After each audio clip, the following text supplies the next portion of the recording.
የጸጥታ ችግርን ተከትሎ ባለፉት 9 ወራት በአማራ ክልል ለሚገኙ ተንቀሳቃሽ ቅርሶች በቂ ጥገና ሳይደረግ መቅረቱ ተነግሯል።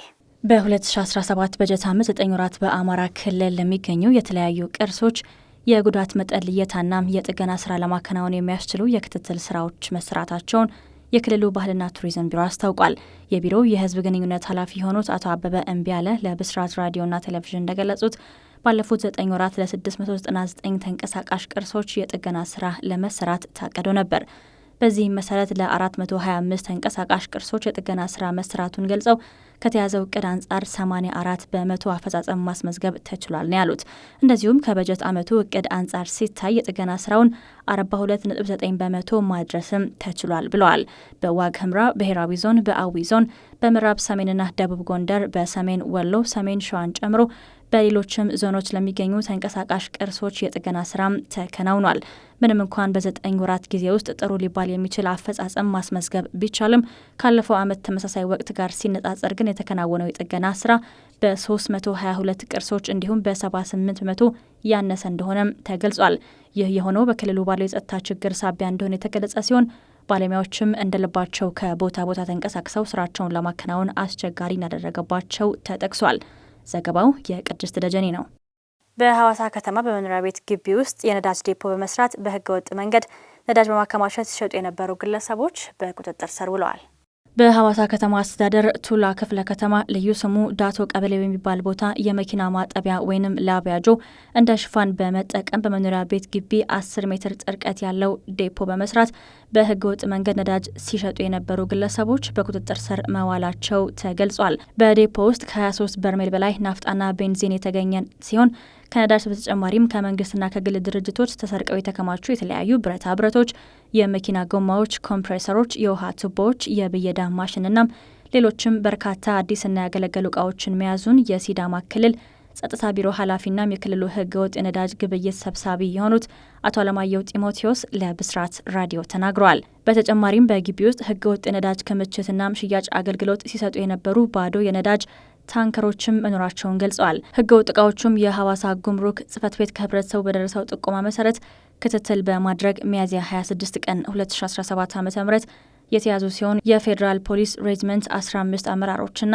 አባላት እንዲሁም የሐዋሳ ከተማ ፖሊስ አመራሮችና አባላትም ተሳትፈውበታል።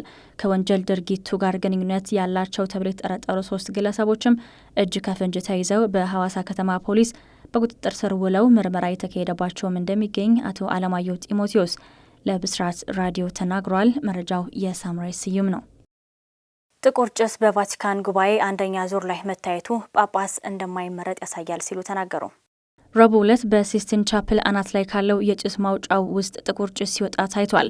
ይህም በጳጳሱ ጉባኤ የመጀመሪያ ዙር ምርጫ አዲስ ርዕሰ ሊቃነ ጳጳሳት መምረጥ አለመቻሉን ያሳያል። ለዘመናት የቆየውን ባህል በመቀጠል 133 ካርዲናል መራጮች ባለፈው ወር የርዕሰ ሊቃነ ጳጳሳት ፍራንሲስ ሞትን ተከትሎ 267ኛውን የካቶሊክ ቤተ ክርስቲያን መሪ ለመምረጥ በቫቲካን ተሰብስበው ይገኛል። በ2013 በፍራንቼስኮ የተመረጠውን ጉባኤ በመምራት በብፁዕ ካርዲናል ጆቫኒ ባቲስታ ሬ በተከበረው ቅዱስ ጴጥሮስ ባሲሊካ በቅዳሴ ቀኑ መጀመሩም ይታወሳል።